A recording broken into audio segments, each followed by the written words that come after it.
जाते অনেক কেঁদে নেওয়া পড়তে গেছে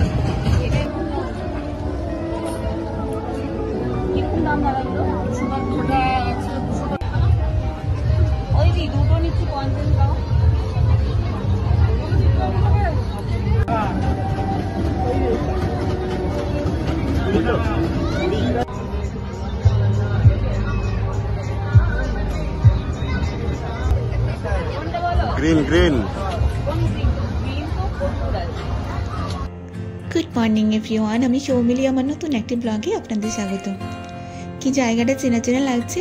হ্যাঁ, অ্যাকচুয়ালি আমরা কালকেই কলকাতা থেকে বাড়ি থেকে কলকাতা ব্যাক করে গেছি।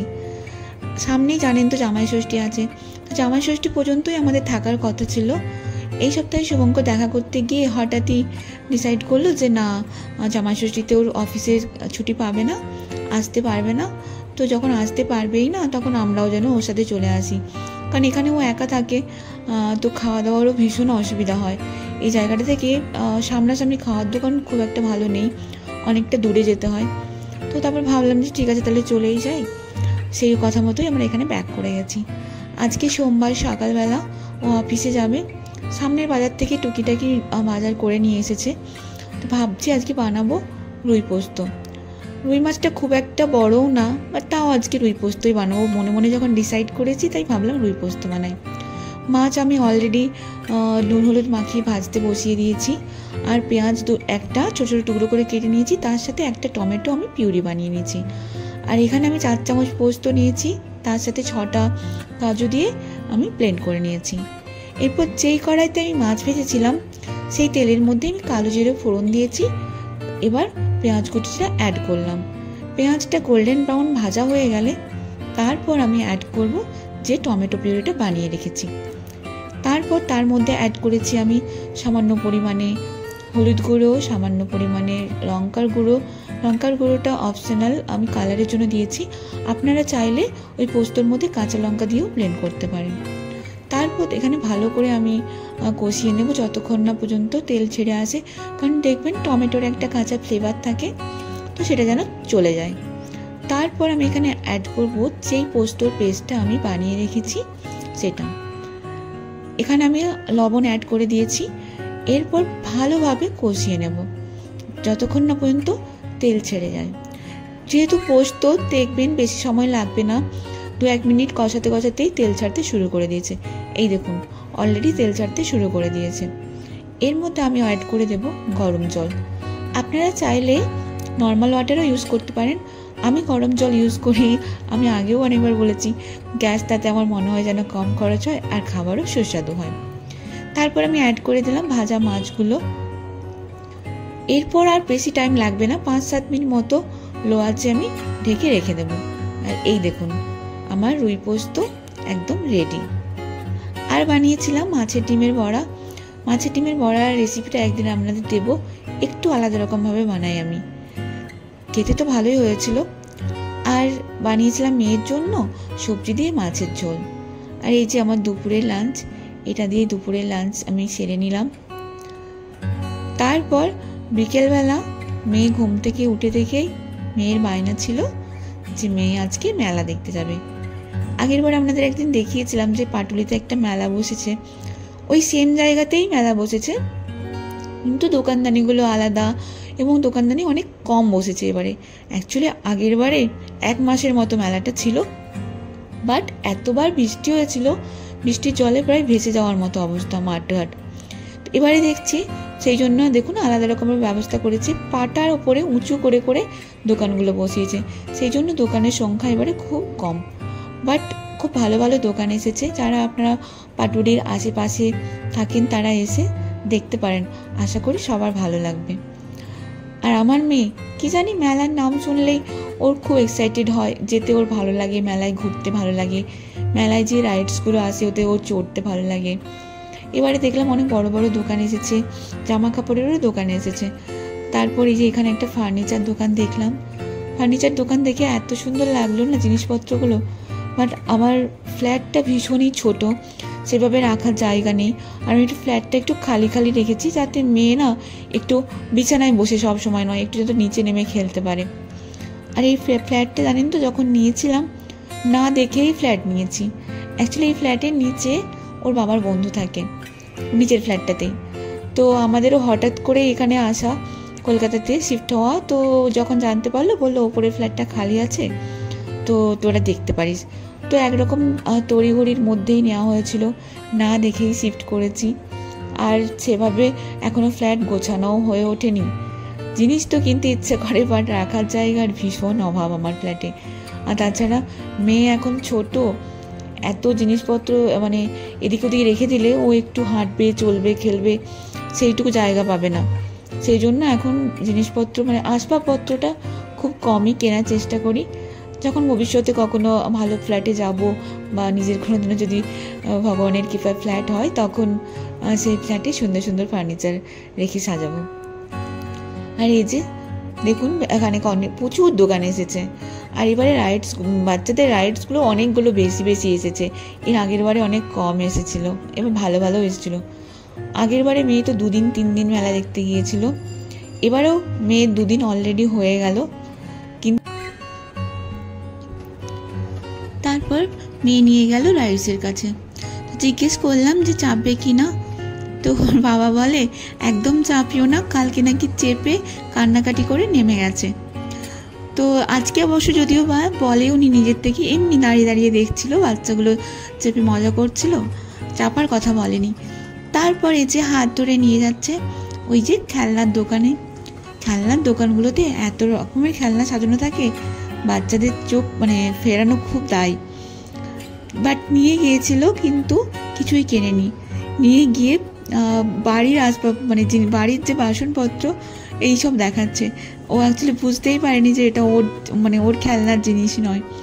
তারপরে কি আর, ওগুলো তো শুধু শুধু নিয়ে এসে পড়েই থাকবে। আমি ওকে কিনে দিইনি অবশ্য, আর ও জেদও করেনি যে নেব, দেখাচ্ছে। মেবি হয়তো ও আমাকে নেওয়ার জন্যই বলছিল, বুঝতেও পেরেছে যেগুলো আমার কোনো কাজের না, বাট যদিও আমারও কাজে লাগবে না, সেই জন্য আর তারপর বাপরে বাপ, এত গরম ছিল মেলাতে, ঘাম মুছতে মুছতেই আমার অর্ধেক এনার্জি শেষ হয়ে গেছে।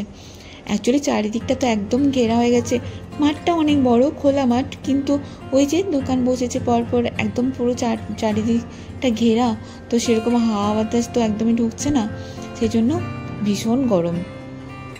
আর এই যে মেয়ে আবার ওই দোকান থেকে অলরেডি অন্য দোকানে শিফট হয়ে গেছে, বাট কোন দোকানের দিকে তাকাচ্ছে দেখুন, যেখানে ওর কিছুই নেওয়ার নেই, সব ঘরের বাসনপত্র আছে, ও সেখানের দিকে তাকিয়ে কিছু একটা বাবাকে বলছে কিনে দেওয়ার জন্য। আমার তো নিতে অনেক কিছু ইচ্ছে করছিল, কিন্তু না, মনকে বোঝালাম যে জিনিসগুলো নিয়ে গিয়ে রাখবো কোথায়, আগে রাখার জায়গা ব্যবস্থা করি, তারপরে একদিন এসে নেব। তাও নিয়েছি টুকটাক, আগে আপনাদেরকে দেখাবো যে কি নিয়েছি। আর এই যে এই দোকানটাতে এলাম,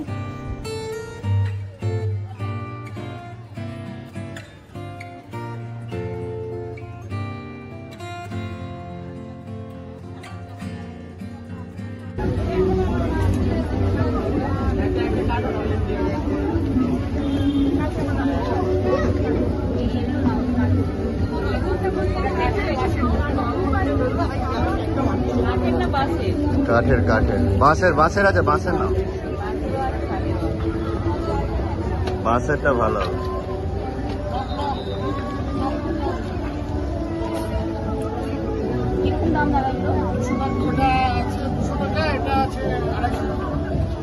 কত দাম?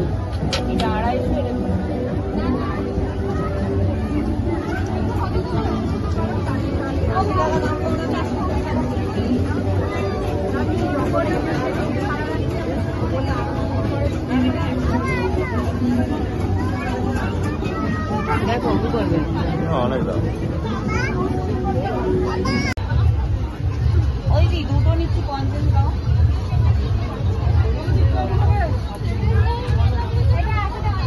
তাহলে দুটো নেব।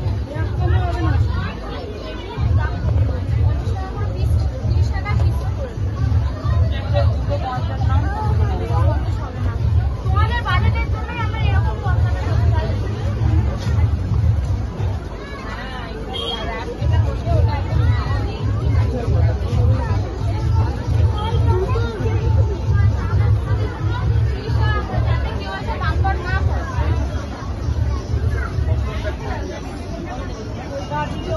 একদম বলছি বাকি অনেক দামের না, তুমি অন্য কোনো দোকানে গিয়ে জিজ্ঞেস করো।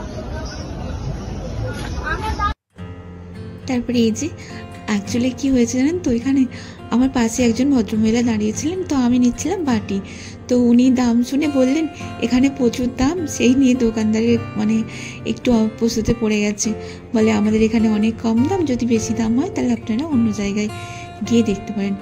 বাট দোকানটাতে সত্যিই ভীষণ সুন্দর সুন্দর জিনিস ছিল, কিন্তু এই যে মেয়ের ভয়ে মেয়ে হাত থেকে ভেঙে ফেলবে, সেজন্য সেরকম কিছু নিইনি। যেটুকু আমার প্রয়োজন, যেটুকু আমার লাগবে আপাতত, সেইটুকুই ওখান থেকে নিলাম। বাট আপনারা এলে দেখবেন এই দোকানটাতে চোখ মানে ধাঁধানোর মতো জিনিসপত্র সিরামিকের।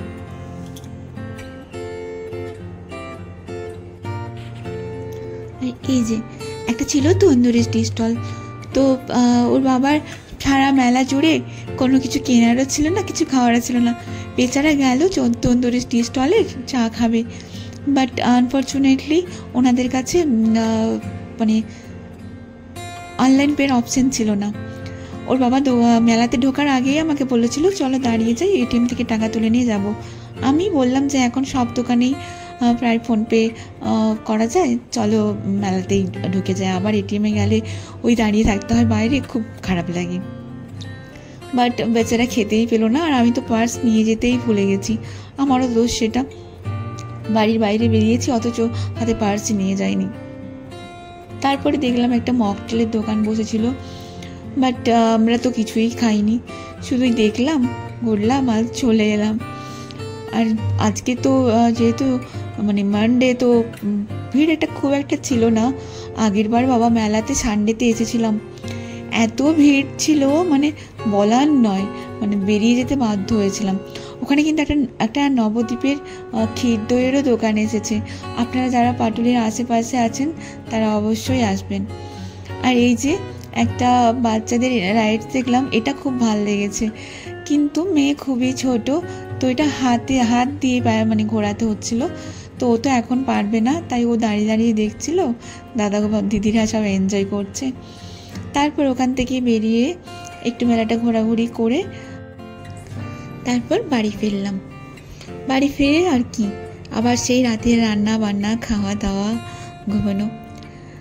যদি ব্লগটা এই পর্যন্ত দেখে থাকেন, যদি কোনো কিছু ভালো লেগে থাকে অবশ্যই কমেন্টে জানাবেন, আর লাইক, শেয়ার অ্যান্ড সাবস্ক্রাইব করতে ভুলবেন না।